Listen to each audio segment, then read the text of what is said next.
अच्छा, एक बात मैं जानता हूँ तुम क्या पूछोगे। वो मैं पहले ही बता सकता जरा हूँ। औरतों के बारे में बता दीजिए। अच्छा, औरतों के लिए प्रामाणिक बदलाव से पहले की स्थिति काफी आश्चर्यजनक है।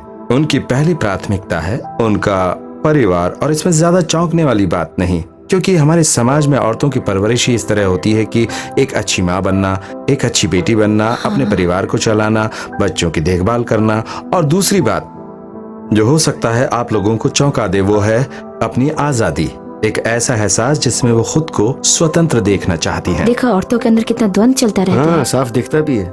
तीसरी बात थी उनका करियर। अक्सर ये देखा जाता है कि औरतों को अपना करियर चुनने का अधिकार ही नहीं है, क्योंकि वो अपने परिवार की जिम्मेदारियों में इतनी उलझी रहती हैं कि उन्हें वक्त ही नहीं मिल पाता। पर यहीं पर उनकी इच्छाएं, उनकी कामना खत्म नहीं होती। चौथी खूबियां जो औरतों में होती है वो है स्थिति के अनुरूप ढलना, दूसरों के अनुसार खुद को चलाना, और फिर आता है आकर्षण।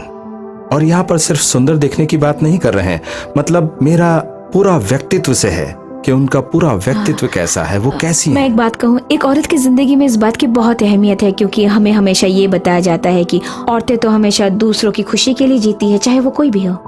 आप किसी मैगजीन स्टैंड पर जाइए, हमें वहाँ तकरीबन सभी मैगजीन में औरतों की खूबसूरती या उनकी बाहरी सुंदरता के बारे में ही छपा दिखेगा। मेकअप के बारे में, नए नए बैग्स, ट्रेंड के बारे में, कुछ इसी तरह की बातें।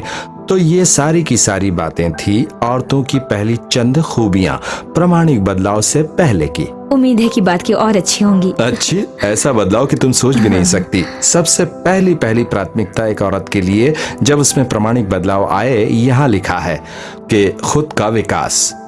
देखा आपने, पहले वो कैसे सिर्फ दूसरों का ख्याल रखती थी, उनके बारे में सोचती थी। अचानक से वो एक आम इंसान के बारे में सोचती है, एक इंसान के तौर पर वो कैसे आगे बढ़ रही है। दूसरी बात वो है स्वाभिमान का एहसास। मैं किस लायक हूँ, मेरी अहमियत क्या है मेरी नजरों में, मैं एक लायक इंसान हूँ या नहीं। और तीसरी बात थी आध्यात्मिकता, मेरा जुड़ाव, मेरे विचारों का जुड़ाव उससे जो यहीं कहीं है, एक महान ताकत के रूप में। फिर आती है खुशहाली। देखिए, ये भी पहले उस सूची में नहीं थी, तकरीबन सूची के अंत में इसका स्थान था। ये ऐसा कितनी बार होता है कि औरतों को ये सिखाकर बड़ा किया जाता है कि उनकी खुशी ही सबसे ज्यादा अहमियत रखती है, उन्हें वो करवाना जो उन्हें करना चाहिए, ना कि वो सोचे कि उन्हें खुश रहने का अधिकार ही नहीं है। और फिर एक शानदार खूबी आती है जिसे कहते हैं क्षमा करना, जो उनकी जिंदगी में काफी अहमियत रखती है। क्षमा ये तो करना अच्छी बात है, क्योंकि इससे आप उन लोगों को भी माफ कर सकते हैं जिन्होंने हमें वो सब गलत सिखाया कि हमें जिंदगी में क्या करना चाहिए और क्या नहीं। हाँ, वैसे ऐसी कई प्रकार की नाराजगी होती है जो लोगों के अंदर पनपने लगती हैं, और कई बार तो अक्सर लोग उसे ताउम्र अपने साथ उसे होते रहते हैं। और जो तुम हमेशा सही वक्त पर आते हो, खाना बनाना है बहुत ही सही वक्त पर। मजे कीजिए। हाँ, thank you Thank you. Very much.